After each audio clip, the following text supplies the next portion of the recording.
Video को अंत तक देखें। अगर अच्छा लगता है तो आप कमेंट करें, लाइक करें, शेयर करें और सब्सक्राइब करें हमारे चैनल। नमस्कार दोस्तों, स्वागत करते हैं आपका हमारे चैनल एग्ज़ाम सभा में। और आज के वीडियो में समझेंगे बैंकिंग रेगुलेशन एक्ट 1949 के बारे में। ठीक है, क्योंकि जानते हो आपकी बैंकिंग को विनियमित करने वाला जो संगठन है वो बैंकों का बैंक आरबीआई है। तो आरबीआई क्या करता है कि भारत के अंदर जितने भी बैंकिंग फर्म्स हैं उसको नियंत्रित करता है। तो उसके लिए किसी न किसी कानून के तहत तो होगा। तो भारत में जिस कानून के हिसाब से काम होता है, तो सबसे पहले इसको बैंकिंग कंपनी अधिनियम 1949 के रूप में पारित किया गया था। और इसको पारित करने की जो डेट थी आपका 16 मार्च को इसको लागू किया गया।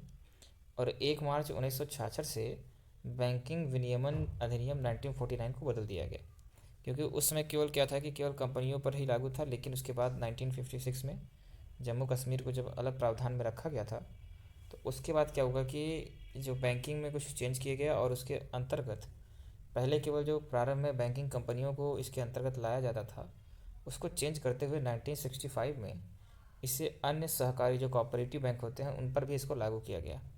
और इसको कुछ अन्य परिवर्तनों के साथ में लागू करके संशोधन किया गया। और अभी लेटेस्ट जो आपका बैंकिंग रेगुलेशन में आपका रिफॉर्म हुआ है वो आपका 2020 में हुआ। इसमें एक कोऑपरेटिव जो बैंक हैं उसको भारतीय रिजर्व बैंक की देखरेख में लाने के लिए इसको संशोधित किया गया। ठीक है, तो ये सारी बातें उम्मीद करता हूँ मैं आपको समझ में आ गया होगा। थोड़ा सा आगे बढ़ते हैं। समय समय पर जो चेंजेस आते हैं उसको यहाँ पे चर्चा करेंगे। अधिनियम जो है आपका वो आरबीआई को बैंकों को लाइसेंस देने की शक्ति प्रदान करता है। मतलब इन सभी काम के लिए आरबीआई ही महत्वपूर्ण संस्था है। चाहे शेयर धारकों के शेयर होल्डिंग और वोटिंग अधिकारों का नियमन करना हो, या किसी बैंक के बोर्ड मेंबर्स जो होते हैं उनके प्रबंधक की नियुक्ति करनी हो या उसकी निगरानी करनी हो।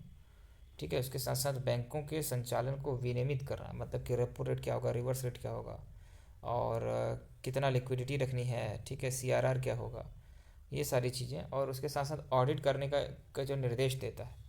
नियंत्रण का जो अधिस्थगन होता है, विलय करना, मान लीजिए दो या दो से अधिक बैंकों को आपस में विलय करना है। हाल ही में ऐसा किया भी गया है।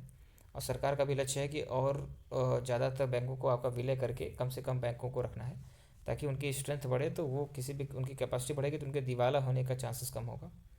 और उनका परिसीमन करना और सार्वजनिक वेलफेयर के लिए काम करना, जैसे कि किसानों को ऋण देना, एमएसएमईज़ को ऋण देना, उसके लिए तैयार करना। और जो बैंकिंग नीति है उसके हितों के निर्देश जारी करना तथा दंड लागू करना। अब मान लीजिए कोई भी फ्रॉड करके बैंक से चला गया, तो उसके लिए किस तरह के प्रावधान होने चाहिए, वो सारे रेगुलेशंस कौन करता है, आरबीआई करता है। थोड़ा सा आगे बढ़ते हैं और भी बातों को समझते हैं। तो 1956 में 65 में धारा 56 को इसमें जोड़ा गया। उसके साथ साथ उससे क्या हुआ कि जो सहकारी बैंक थे, कोऑपरेटिव जो बैंक थे, उसके दायरे में आ गए। उसके पहले मतलब इस अमेंडमेंट के पहले सरकारी सहकारी बैंकों को ये संस्था रेगुलेट नहीं करती थी। जो आपका इस एक्ट के तहत रेगुलेशन नहीं होता था। सरकारी बैंक जो सहकारी जो बैंक हैं जो केवल एक राज्य में संचालित होते हैं, कोऑपरेटिव बैंक राज्य सरकार द्वारा गठित होते थे और संचालित किए जाते हैं। ठीक है, लेकिन जब आरबीआई लाइसेंस इसको देती है तो इसका मतलब कि आरबीआई का नियंत्रण इस पर रहता है। और व्यवसाय संचालन को नियंत्रित करता है वो भी आरबीआई ही करता है। और बैंकिंग अधिनियम जो है आपका बैंकिंग से संबंधित पिछले जितने भी काम होते हैं उसको पूरा का काम करती है। मतलब कि बैंकों के द्वारा जितने भी हिस्ट्री उसकी होती है, ठीक है, उसको अधिनियमित करने का कार्य या रेगुलेट करने का कार्य वो आपका बैंकिंग रेगुलेशन एक्ट के तहत ही किया जाता है, उसके नियमों के अनुसार ही किया जाता है।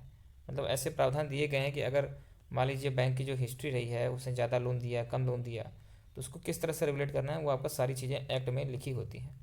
अभी हाल ही में 2020 में फाइनेंस मिनिस्टर निर्मला सीतारमन जी ने भी इस अधिनियम में कुछ संशोधन पेश किए और उसको विधेयक की मंजूरी मिली। इस बिल में क्या किया गया कि इस बिल में सभी सहकारी बैंकों को भारतीय रिजर्व बैंक के अधीन लाने की मांग की गई थी। ठीक है, मतलब कि अभी तक सभी सहकारी बैंकों को नहीं लागू किया गया, मतलब कि नहीं लाया गया था आरबीआई के अंतर्गत। ऐसा नहीं है कि वो आपका सरकार के किसी रेगुलेशन के अंतर्गत नहीं आते थे, लेकिन आरबीआई के अंतर्गत नहीं आते थे। आरबीआई की देख रेख में 1482 शहरी बैंकें और 58 बहु राज्य सहकारी बैंकों को इसके अंतर्गत लाया गया। ये नया काम 2020 में किया गया है। इस बिल को आरबीआई ने अधिस्थगन के तहत रखे बिना किसी बैंक के पुनर्निर्माण या विलय की योजना शुरू करने की अनुमति दी।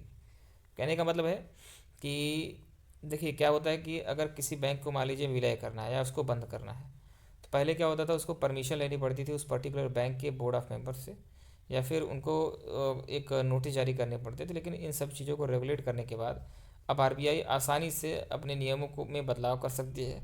उसके साथ साथ दो या दो से अधिक बैंकों का विलय भी कर सकती है। इस बिल को संसद में पारित किया गया, ठीक है, 2020 में। तो इस तरीके से आज हमने जो जानने की कोशिश की है वो आपका बैंकिंग रेगुलेशन एक्ट जानने की कोशिश की है।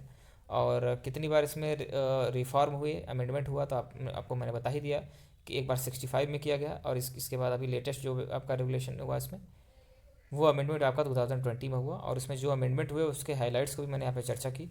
और डिटेल में पढ़ना चाहते हैं तो अभी आपका प्लेलिस्ट एनसीईआरटी लेवल पे बन जाएगा आपका बैंकिंग के लिए, वो आपका इकोनॉमी के अंतर्गत आएगा। लेकिन ये आपकी एक सिंपल जानकारी थी, इसको आप एज अ वीडियो देख सकते हो। और इसी तरह के अगर वीडियोज़ देखना चाहते हो तो हमारे चैनल को भी आप सब्सक्राइब कर सकते हो। धन्यवाद।